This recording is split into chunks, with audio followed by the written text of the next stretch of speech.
Good evening, everybody. And here we go.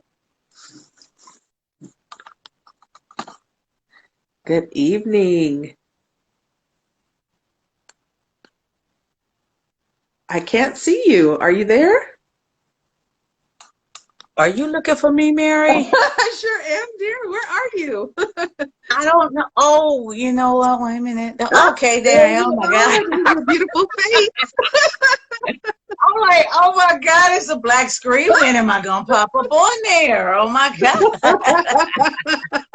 How are you, beautiful? I am well. How about you? Well, you're going to hear my voice. It sounds extra lovely because I have a cold. Oh, Good oh, the time. way that this weather is, oh my God, Yes, that's why I hope I don't end up getting sick because it yes, seems like one minute we got hot weather, then it's rain weather, and then it's hot and raining at the same time. right. So a bunch of us are gonna be running around here sick. Yes, yes. And it's COVID free. I checked this morning before even leaving the house to go to work because I wanted to make sure I was good. So Good. it's a cold. Thank God. Yeah. Oh goodness. So how are you? It's so good to see your beautiful face. Yeah, I've been good.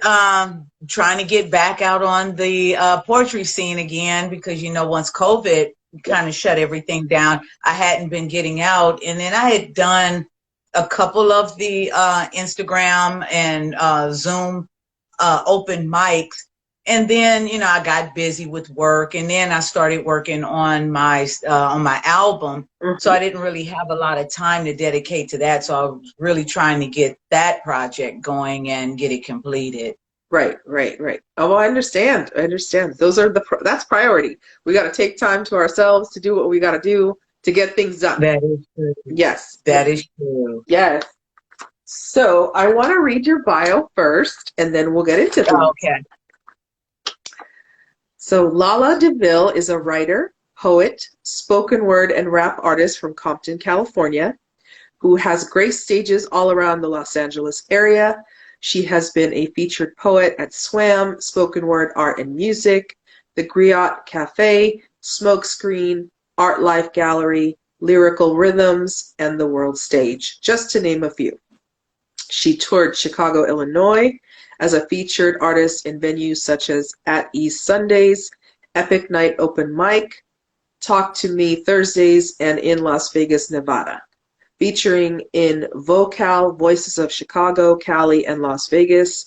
She is an advocate for mental wellness and suicide prevention with the nonprofit organization Kevin's Cause Suicide Prevention and Awareness, where she was featured poet in the 2018 fundraiser Once Upon a Poet, and participating yearly in the Kevin's Cause Suicide Prevention 5K run. Lala was co-producer of the Pan-African Film Festival Spoken Word Poetry Fest in 2019 and 2020, and now co-producer with the production company Diverse Versus LA. Recently, with the after effects of 2020 uprising, Lala is dedicating and lending her poetic craft to vocally protest and bring awareness to police brutality and systematic racism.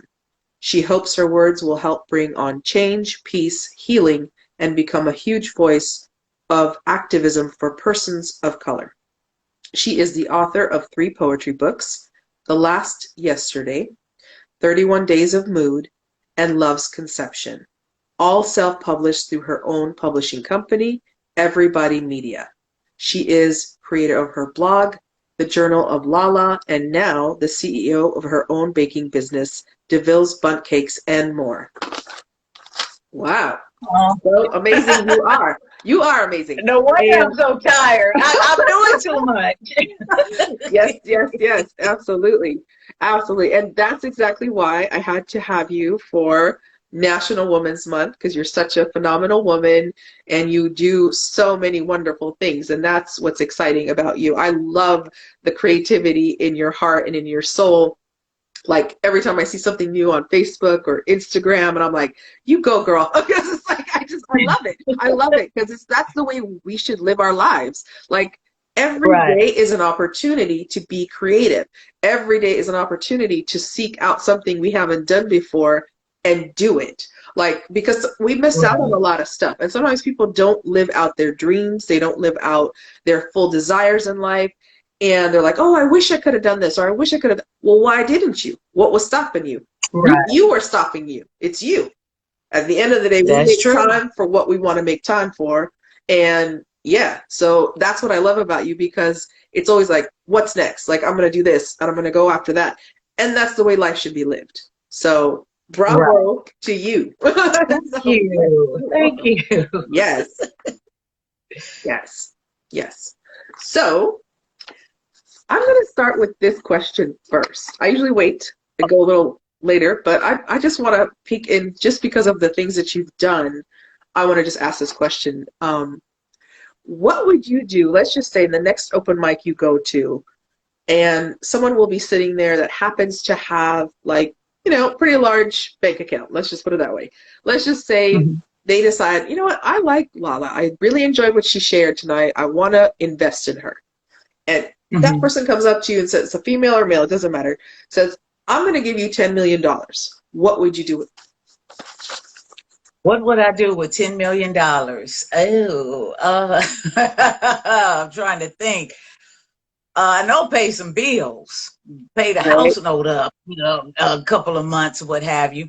But I think what I really, really would love to do, and I always say some way, somehow I'm going to do this.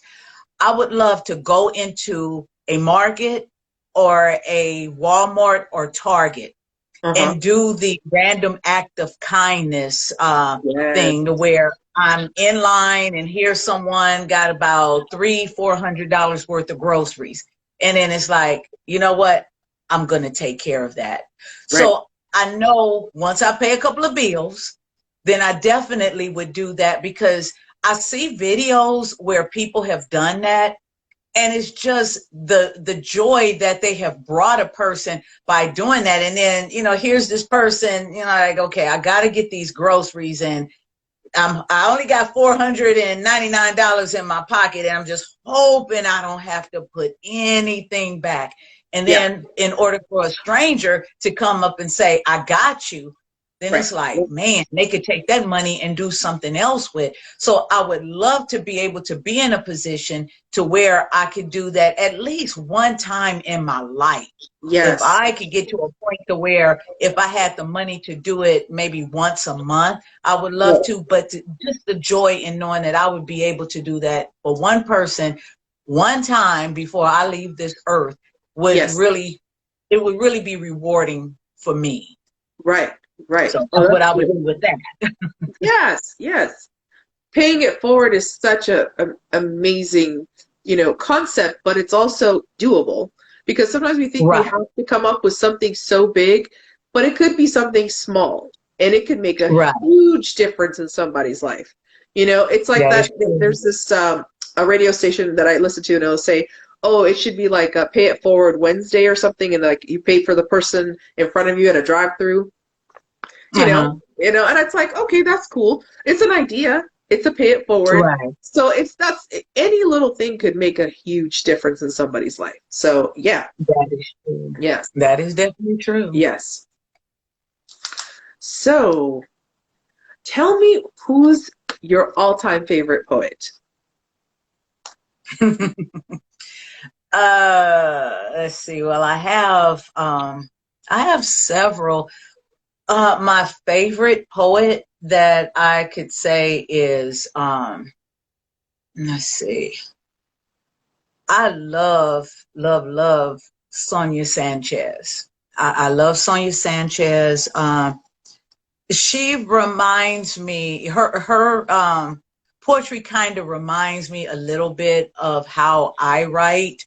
And when I first started writing, I really didn't know anything outside of Maya Angelou, Nikki Giovanni, Langston Hughes, a few other poets, and I didn't end up learning more of educating myself about other poets who were out there, but Sonia Sanchez just really was relatable for me because, like I said, I saw myself in her. And then there was Nikki Giovanni. Oh my God, listening to her words, the way that she writes, it seems like she's coming from the same place I'm coming from, but she's a little bit more, how could I put it?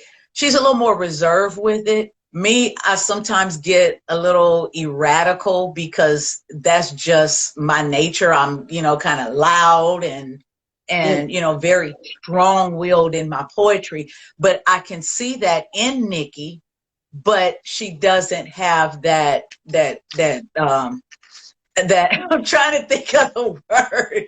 She doesn't have that strong cadence like she's being aggressive. I guess you could say. And same thing with Sonia. They're not very aggressive. They get their points across. They write beautifully. Their stories are just, their wordsmithing is just awesome. But they can come across without the aggression.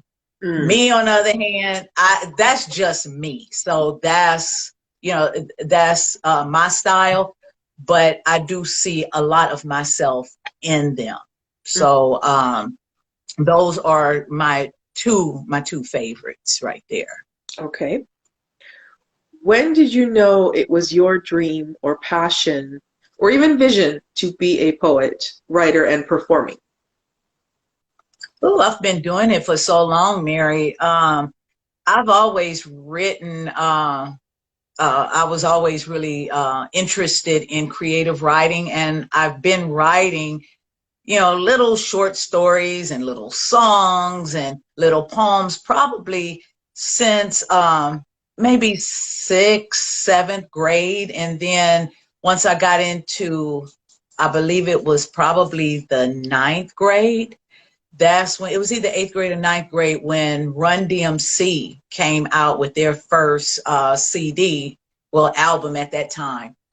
And it was just something about that. I gravitated to it, and I just started writing raps, and rap is poetry. And it just pretty much took off from there.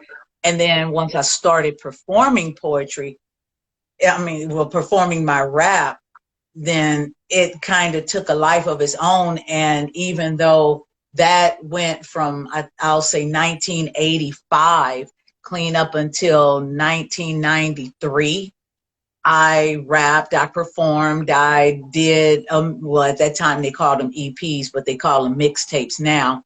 But I had that. And then once my kids came, I put that off to the sideline, and life got in the way. But that desire to write and to perform never died. So in 2016, once I stepped out on the poetry scene and opened my journal for the first time, then all of it just came back to me, and that desire was like, okay, I got to get back on the stage. I got to get back to writing. And it took off from there, but it originated back in 83, 84, 85. Yeah. Okay. Wow. So, do you hide any secrets in your books that only a few people will find? Not that I can think of. If I do, it's not purposely. But I'm pretty much an open book. So usually I'm only good with other people's secrets. Me, I'm just not a secretive person. I've never have been. And usually if it's something that I feel I need to share, if it's going to be something that's going to motivate someone or something that's going to inspire someone, I'll go ahead and I'll share it. But I can't recall putting any secrets in my books. But if I happen to come across any, be like, oh, okay, that's what she was talking about. But consciously, no. No. Who's the one person, living or dead, you want to spend the day with, and where would you go? It would be my dad. My dad is no longer here. So, And my dad loved the rodeo. He was into, well, he came from Oklahoma and he was into the farming, and he liked horses. We even had horses. oh, So we would probably go to, I would find a black rodeo for us to go to and just sit and talk and ask him the one question that I never ever got an answer to is, are you honestly and truly proud of the woman I have become? I would love to be able to get the answer to that. And I probably never will. mm, I just pretty much kind of, in order to have closure on it, I have to say that I'm sure in his own way he is. And then I have to make sure that I'm proud of myself before anything. But it would most definitely, I'll spend the day with my dad. yes. Oh, yes. Oh, absolutely. I mean, I have to affirm that with you that, I mean, my father's passed too, and so is my mom. So I understand what that feels like. And it was a long time ago. My dad Right. passed when I was 22. So, um, there's a lot of things that don't make sense in our relationship too. But I'm glad that we Right. made peace at the end. Technically, you know, at the last 2 months, he was sick and we made peace. He didn't get to see me graduate from college. It was 1 month before I graduated. That's what hurt me. I was like, really? You Wow. don't get to see me walk? Like, that's just, like that really, really. But you know what was interesting? I felt his spirit that whole entire Hmm. month with me. It's like he didn't leave. So his spirit was Right. still there. His vessel was done, definitely. Physically, I'm had it. I'm done. I'm out. I can't take it anymore.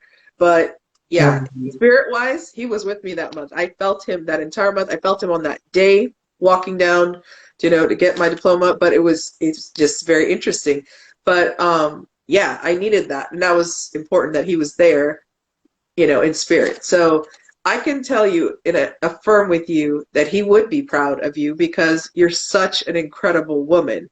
I mean, the things that you share so openly, and you always try to encourage people, you always try to be a light, and you always find ways creatively, which I love that about you, is creatively to be in tune with people and women and encourage people to tap into their pain. And you're so vocal Right. about it. And that's what I love about you. You're so transparent about your pain, but you're healing and you've shown the healing process too. So that's what's so Right. nice. The full circle of like, yeah, I've gone through hell, but you know what? I've also come onto the other side and you show us that. Yeah. And that's what I love about you. You're such a Thank you. fierce, dynamic, wonderful woman, and that's why I said you had to be on National Women's Month for sure because you are a phenomenal woman. And yes, so and that's the whole point of this particular, digs into dreams. My whole thing with artists is I want to celebrate women. I want to celebrate men, my artist friends that I have worked with over the years that I know, and give you an opportunity to talk about who you are because we don't talk Right. about who we are. I always say this: we only get 5 minutes on the mic, and you say your poem. Oh, I wrote this because I was frustrated. Or I wrote this because I was feeling this type of way. That's all you get, 5 minutes, and it's like, boom. You know what I mean? Then that's it. Nobody knows unless Right. you say, "Hey, you want to go like grab some coffee, or you want to go grab something to eat?" Like that opportunity to break bread and get to know somebody. Then you really don't know them. You don't know them. That's true. That's definitely true. Yes, yes. So that's why we're here. We're here to celebrate artists. We're here to celebrate artists. I'm here to celebrate artists. And yeah, I'm so happy you're here tonight. So thank you for being here.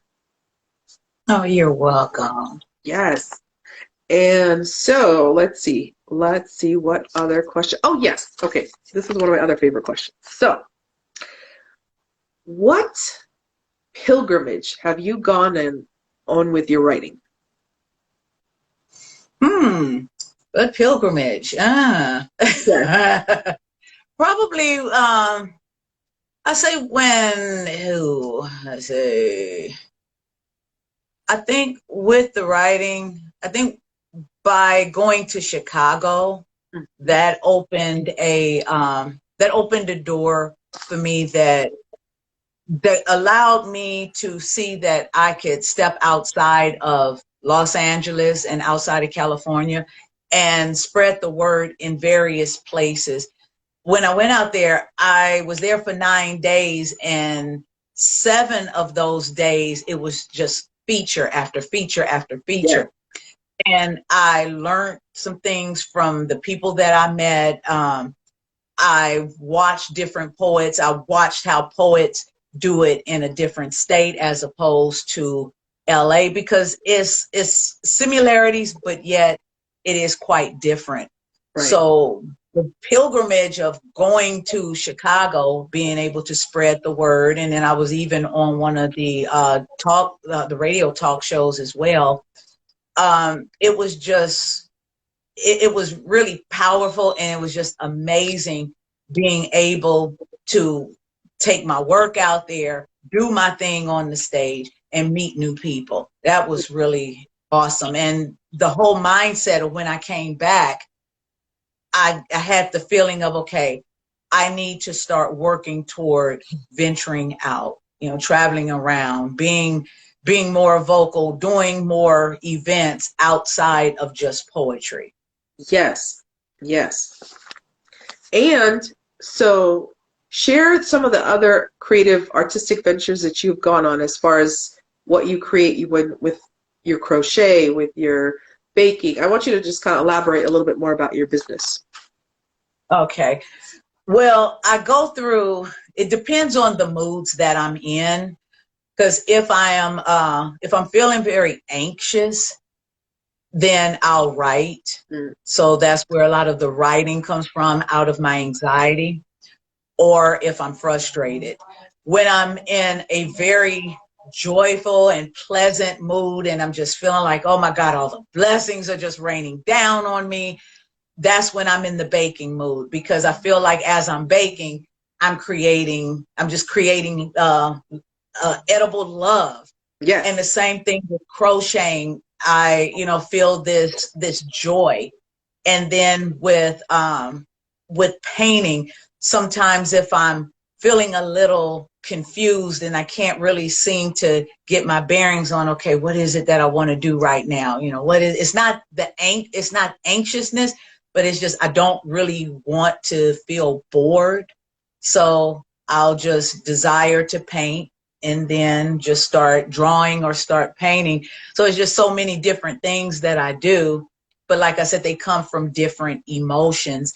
And I haven't really been writing a whole lot lately, because during the pandemic, I did so much writing because the anxiety was there. The depression was hitting hard, being locked in, and then all of this stuff was going on, and I was just writing and writing and writing and writing and writing and writing. And then once we started kind of getting out of that, and things kind of started going back to a new normal, right, then I wasn't really writing as much, because I didn't really have anything to kind of deliver myself from.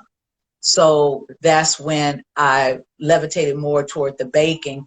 And then unfortunately, with everything that I have going on now, I had to make some decisions and let some things go, and the baking was one of them. I hated that I had to, right, but it was a form of, I needed to make room for other endeavors, and then it was kind of hindering on my self-care, because I come in on an 8-hour shift, and then I had to get 4 dozen, 6 dozen bundt cakes ready for someone to pick up at 10 p.m., 11 p.m. that same night. So I'm on my feet after driving for 8 hours, and I said, you know what, I can't keep doing this to my body. So I had to let it go. Yeah, that's understandable. You're like you said, self-care, and you have to do the things that basically work for you at this time. And that's the levels of creativity. Like, we navigate through our creativity and find the things that work for us in the different phases of our life. We don't have to, you can't do all 10 things at once. It's like we're creative and we're gifted by God, but we don't have to do all 10 at once. So, right.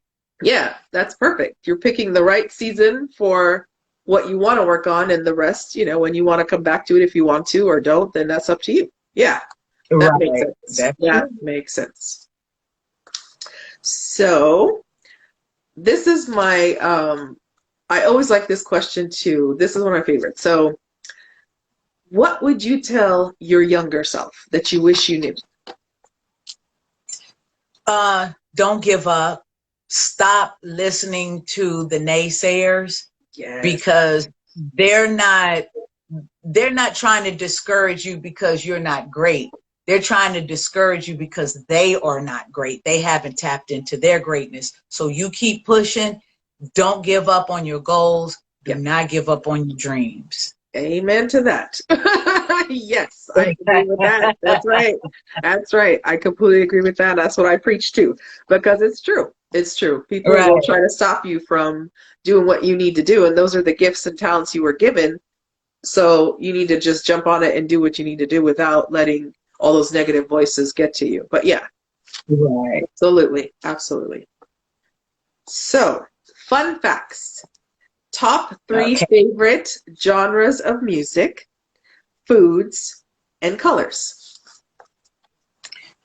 Okay. Favorite genre of music: jazz, hip Yes, hop, yes, and R&B.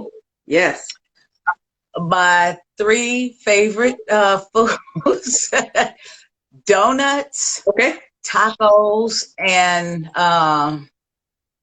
let's see. I like fried fish. okay. And my three favorite colors: Yes. purple, Okay, red, okay. and purple. Ah. So you got your great color purple, you got red, and you got your Barney purple. Yes, yes. So I love purple. So purple number one, red, purple number two. So, Awesome, awesome. I love it. That's awesome. That's really cool.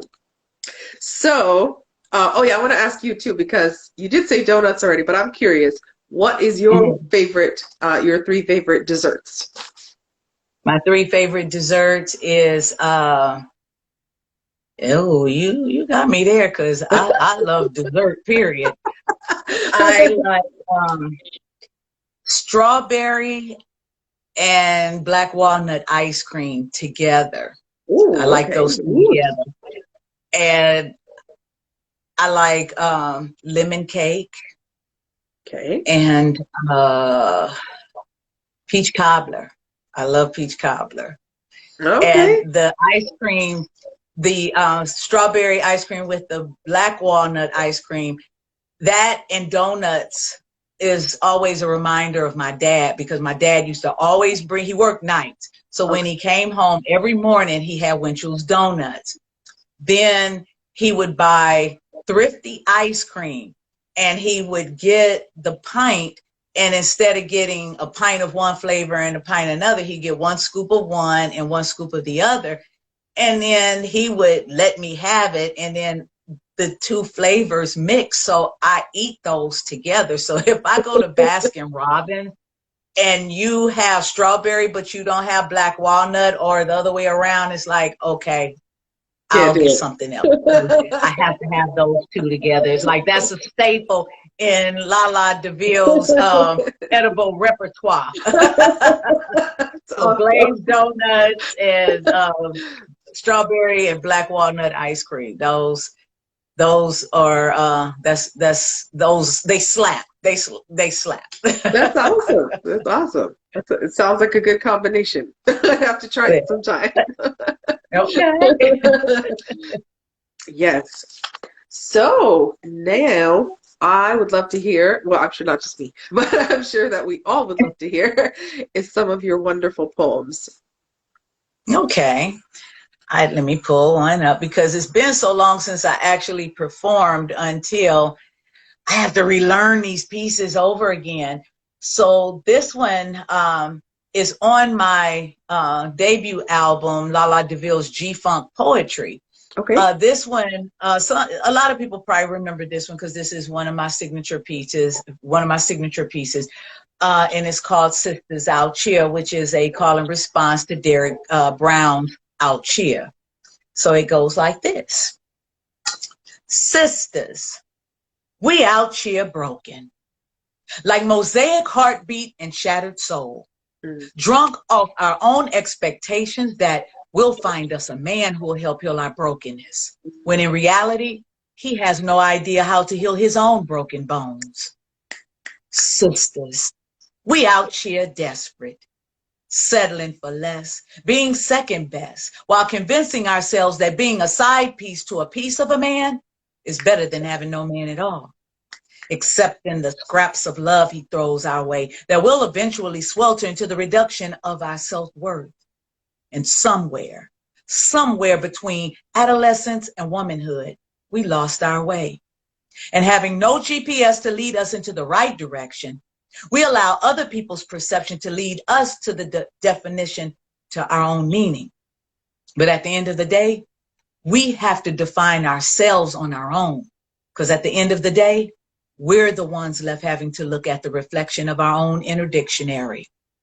Sisters, we out here alone, draped in a cloak of abandonment that causes us to lick love off knives because no one ever served it to us on a spoon. Affirmations are not foul words and balled up fists. That's not the way that a man proves that he loves you. It only proves he lacks the ability to be a real man. Sisters, we have to stop granting these broken men access to our gardens where they plant their seeds in our fertile soil, leaving us to tend to the harvest where we have to grow bastard roses from concrete. No one can love us like us. No one can help heal us but us. So we got to stop falling for these silver-tongued dreams and investing in these $1,000,000 smiles that are leaving us sisters out here feeling hopeless, like pennies with holes in them. And that's that piece. Yes. Thank you. Fire. Definitely. Oh my gosh. Thank you. We need to hear that like on repeat. Like it needs to be drilled inside of us, because sometimes we have our little pity party days and we forget, like, wait a minute, I gotta adjust this crown, hold up, like, wait a minute, like, for real, be like, no, they trying to knock it off, let me straighten it up. Now y'all play too much. Yes, exactly. Yes, that's awesome. So you want me to do another one for you? If you could share with us a couple more pieces, that'd be awesome. Okay. Please forgive me. I'm gotta pull them up one by one. Take your time. Okay, this is another one that's on my album. It's called Beautiful One, and actually it was a collaboration with me and poet Bree Ma. So this is my portion of the poem. Okay. I never saw myself as beautiful. When I was young, I was a broken individual. Residuals of put downs made me lower my worth, and the lack of self-love brought me nothing but hurt. I was looking for love in all the wrong places and accepting abuse from too many faces. Mirror, mirror on the wall, who's gonna love me in all my flaws? Early in my life, I was rooted in drama, which left me to deal with psychological trauma. My daddy was the first man to break my heart, and all he gave to me were emotional scars, abandonment issues, and low self-esteem, and dealing with demons that kept chasing me. And my mama gave me love, but it wasn't enough, because all I really wanted was my father's love. I thought that I needed a man to console me, but all they wanted to do was control me and own me and rob me of my dignity. This sister got tired of sleeping with the enemy. This way of life was destroying my mental, and I needed to heal from all that I'd been through.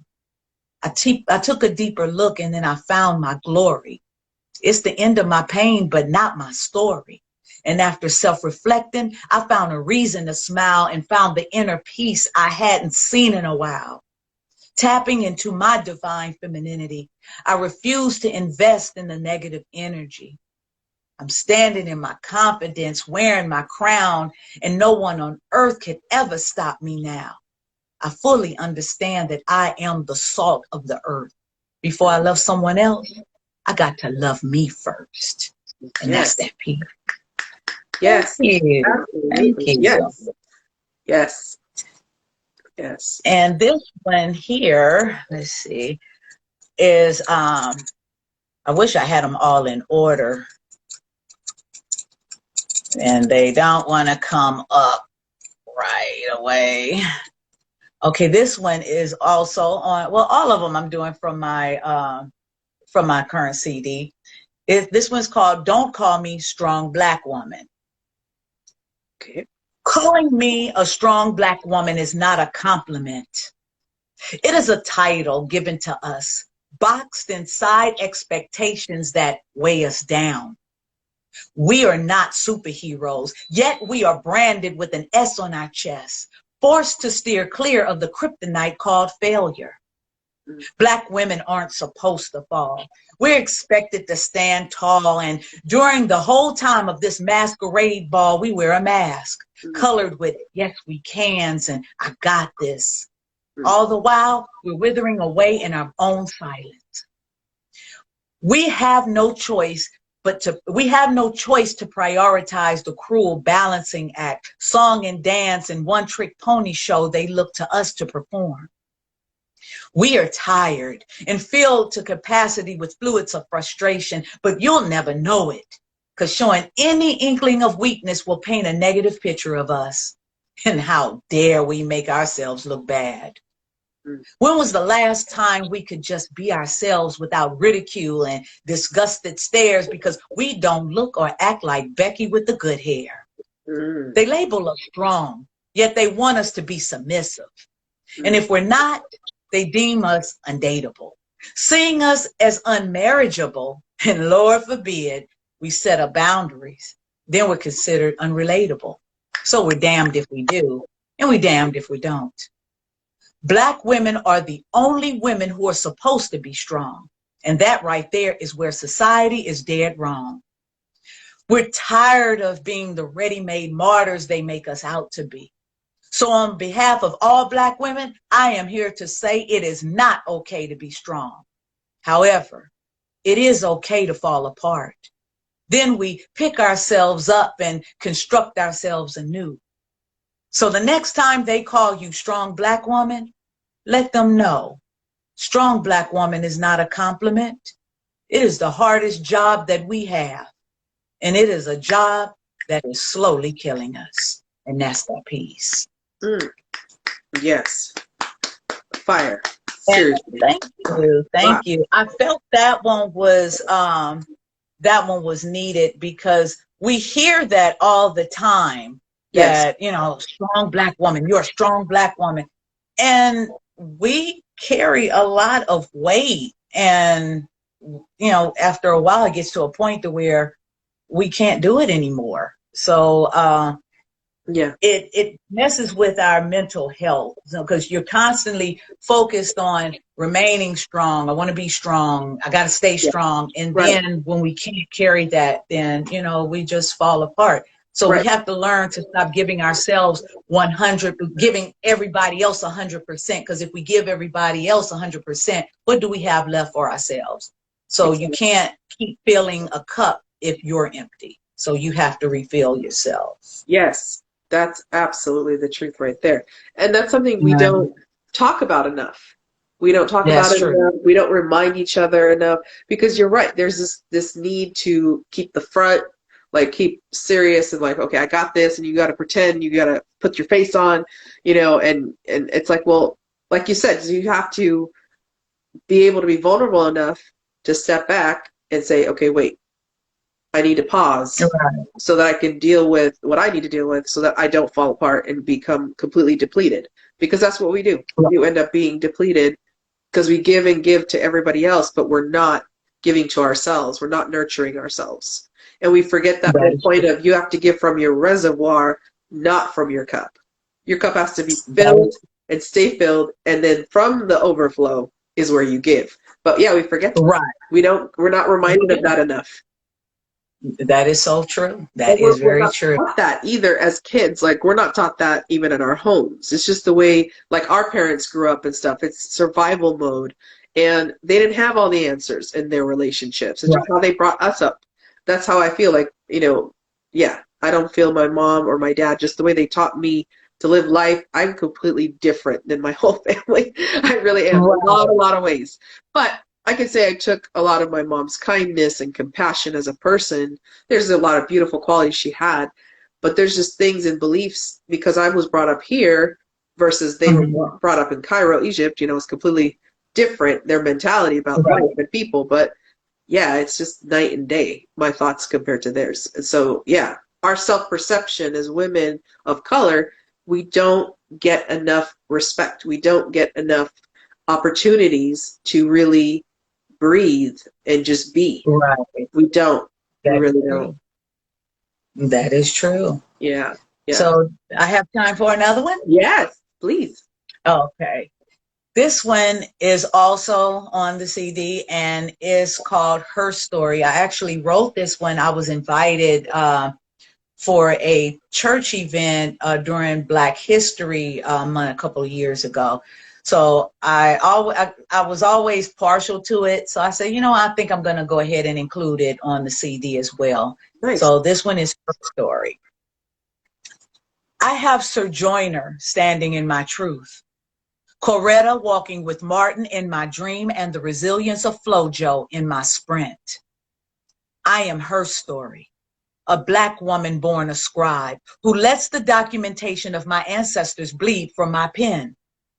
I am the little girl who was snatched from the arms of the motherland, bought and sold into slavery, but blessed with enough courage to let the Underground Railroad lead me to my freedom. And after all the things I have gone through, you could still see Africa in my smile.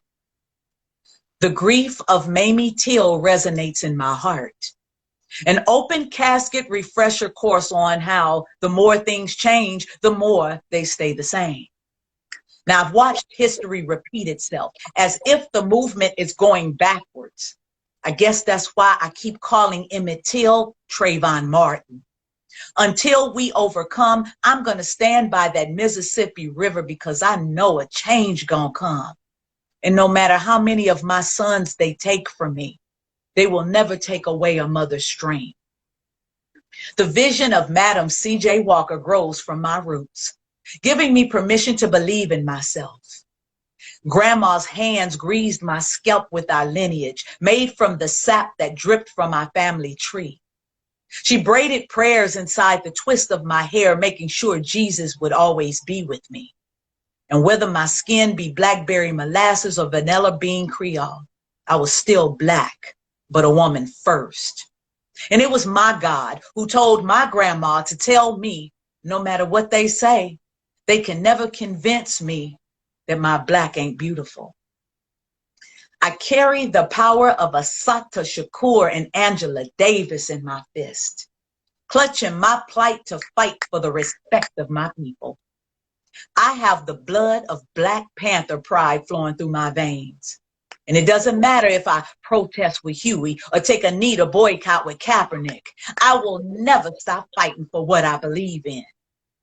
And if you listen close enough, you can hear Nikki Giovanni in my dialect.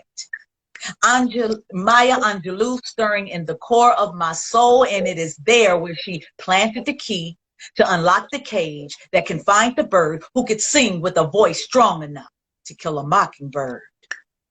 They can never quiet the sounds of my Blackness, muffle my war cry. Never will they ferment me out of strange fruit. I am every woman I was born to be.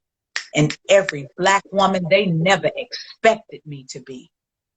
They never expected me to become her story.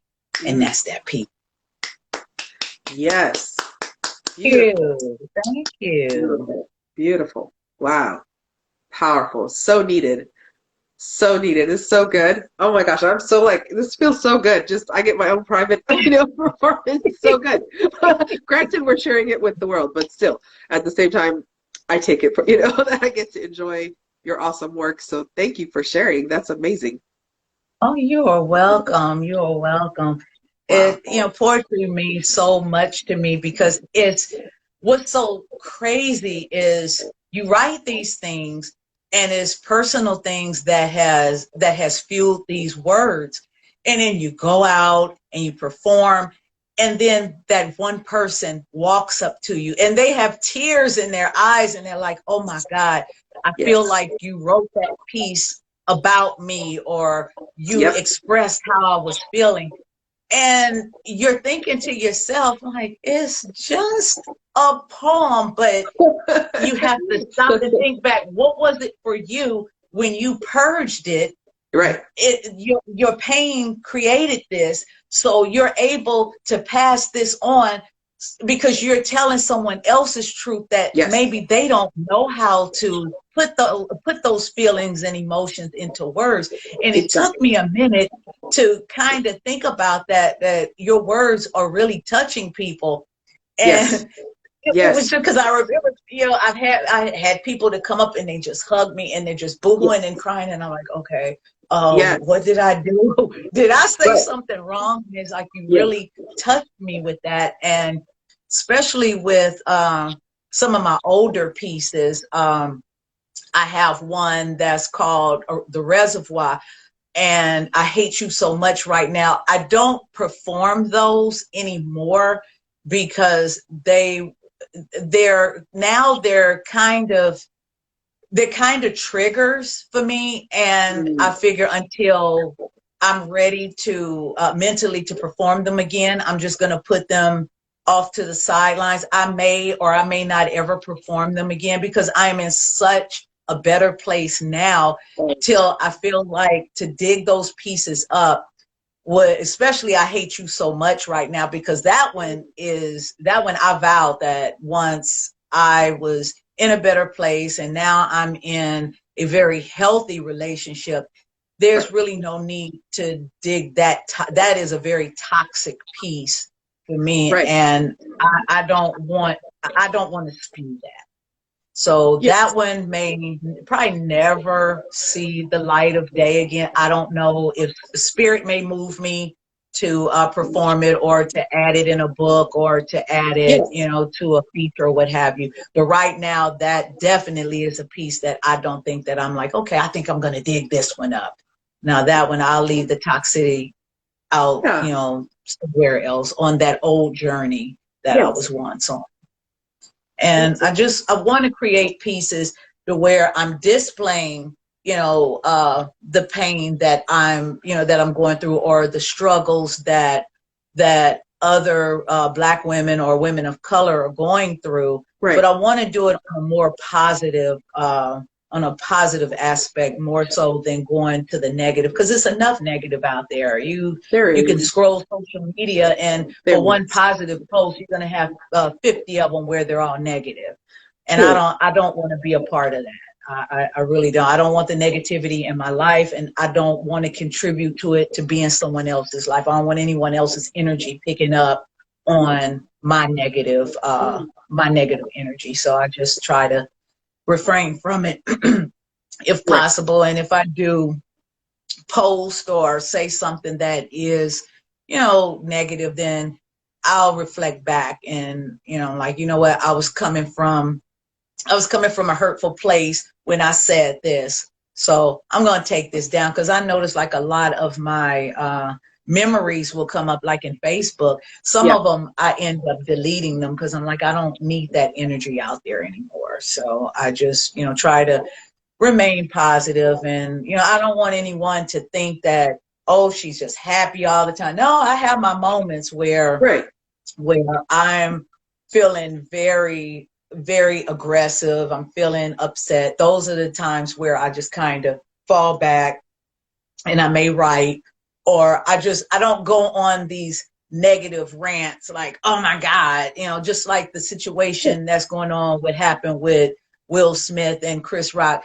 Right. Reading it's really been triggering me. So I've been trying to post that, I was featuring, trying to post, trying to promote my CD, and then all of this stuff was popping up, and then it's triggering me. And it's like, you know what, I might just have to stay off social media, for a day or two. But I don't want to contribute to it because I already know where it's going to go. I don't want to project. I have my feelings about it. I don't want to project those feelings on other people.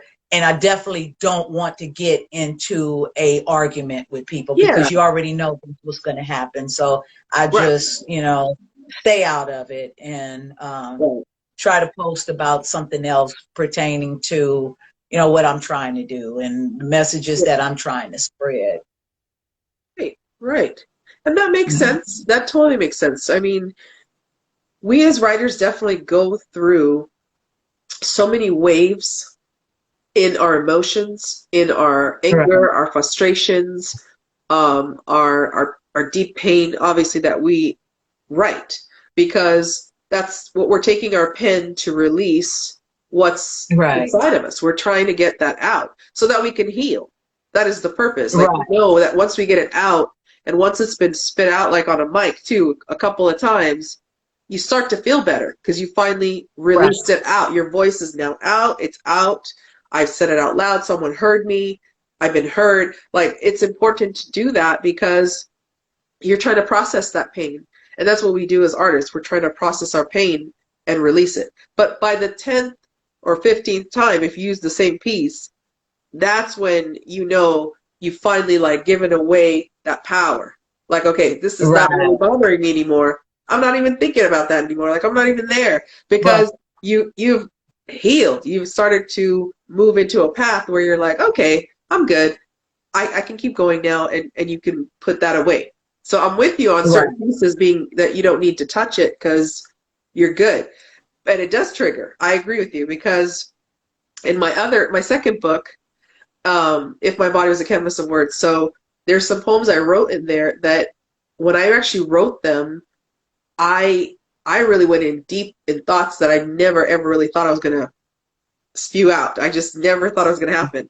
But I was inspired by a poet after hearing him and how vulnerable he was about his life. I was like, oh my God, I haven't gone even that deep. And that's what made me finish the book and add these like 5 pieces. In one week, I wrote those 5 pieces and they needed to go in Right. there. And it's true, Right. when I read them, it's like, okay, like it's like, okay, I'm going into those steps again. Like, okay, like I gotta be careful because I don't want to stay there. So I'm with you about certain Right. things you gotta like, okay, but I do see the greater purpose because even though sometimes it can be uncomfortable to read them or to share them, like if you're asked to do a specific on a specific topic, whatever it is, I don't want to, Mhm. go into details, but let's just say suicide.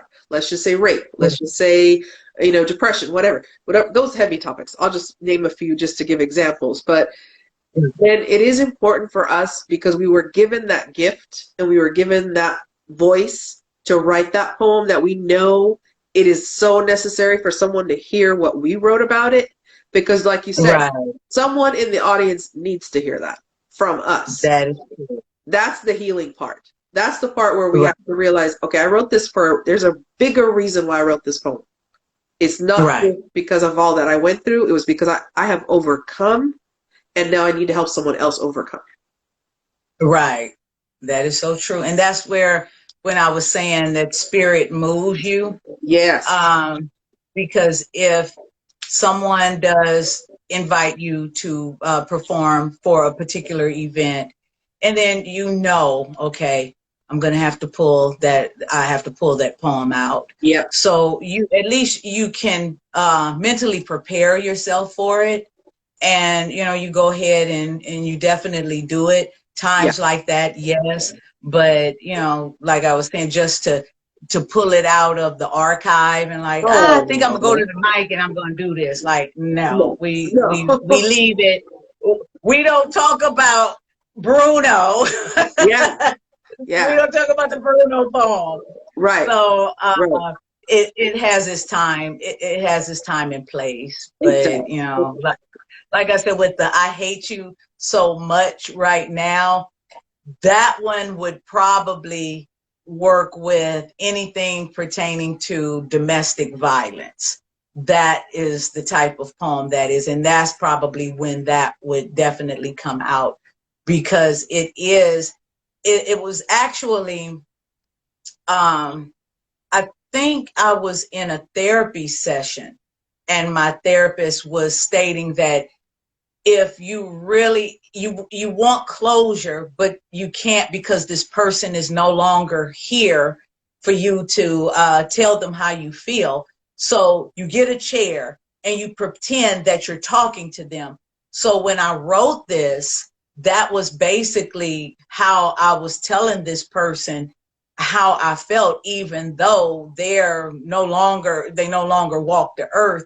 But it did help, and Yeah. it was just very, very strong, and you could just hear the anger. And I even had another poet ask a friend of mine, is all her poetry so angry? Is so and she cursed all her poetry, because my very, very early pieces, it was, I had to really tone that down. And after he had asked her that question, then I started being mindful of, okay, do I really need the F-bomb here and the F-bomb there and this here and this there? So I started writing. I figured, why should I write two versions of a poem, a clean version and explicit one, when I could just write the clean one and just keep it at that? So I did learn how to express myself without the curse words, but you could, even with the delivery, it was just, I was always so loud and so angry, and people like that. But then after a while, it's like, okay, I can't just be angry and aggressive all the time. And I even had people say, well, do you even do love poems? I'm like, I have a couple of them. They're like, well, I never hear you do love poems because you're always angry. So I had to learn a different cadence just for that, where it was still my own cadence, but not trying to sound like this poet or that poet. Still sound like Lala DeVille, but without such aggression, where it sounds like I want to love you, but I'm smacking you at the same time. So, that was a cadence that I had to learn. Yeah. Well, that's part of evolving too as an artist and as a writer. We have different phases of just how we express ourselves. So that's a big thing. That's actually a good thing. So yeah, that's awesome. That is so awesome. So how can everyone follow you, and I know there's a CD that's coming out, right? So you want to... It dropped March 26th. Oh. It's called Lala DeVille's G-Funk Poetry. And what it is it's a hybrid, whereas some poetry and some rap, which, as we said earlier, rap is poetry. So what I did all of the spoken word is done to G-Funk West Coast type beats. So you got these poems that go to like these gangster beats. So you can kind of get your walk on while listening to poetry. And then, it has raps, because like I said, I used to rap back in the day. So I decided, to kind of come out of retirement for a little bit, to kind of show people that you're never too old to start over again. You're never too old to start now. I don't want people thinking I'm trying to start a rap career. That I'm not doing. But it was just, it was fun to do, and I do look forward to getting out and performing. But the album is available on all the streaming services. It's on iTunes, Spotify, I think Pandora, and you can also purchase it from my website, which is MissLalaDeVille.com. And then you can follow me on the social media. Everything is under Lala DeVille. My Instagram is Miss Lala DeVille. My Facebook like page is The Poet Lala DeVille. My Twitter is Lala_DeVille. So if you just Google Lala DeVille, everything comes up. So it's easy to find me. Like I say, just put in Lala DeVille, and you'll see the profile picture, and it's me. And I'm also on TikTok as well. And my some of my tracks are on TikTok too. So that makes it easy to promote the CD as well. So I just look forward to promoting that. And, you know, I've been getting some because you can download the CD or you can purchase it on flash drive, because I know a lot of people no longer have CD players, and flash drives are kind of the thing to do. So I have them on flash drive, and I Wow. also have merchandise too, and all of that is on my website. Like I said, Miss Lala DeVille .com, and it'll lead you everywhere. It has the Oh, links to all my social media and everything. So that's like a one-stop shop there. wonderful. Wonderful. Awesome. Yay. Yeah. Wow. So exciting. Well, congratulations on the CD. Thank That's you. exciting. Yes. Thank you so much. You're welcome. Thank you. Thank you for being on Egyptian Princess Digs into Dreams, Well, especially for thank you National for Women's having Month. me. Of course. Of course. You're welcome. But thank you for being, you know, the amazing person that you are, the big-hearted person you are.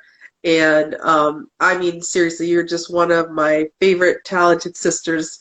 And so I'm thankful for you. I'm thankful that you're part of my tribe and you're such an amazing queen. So blessings to you, continued in all your ventures and all the dreams that you have upcoming for this year.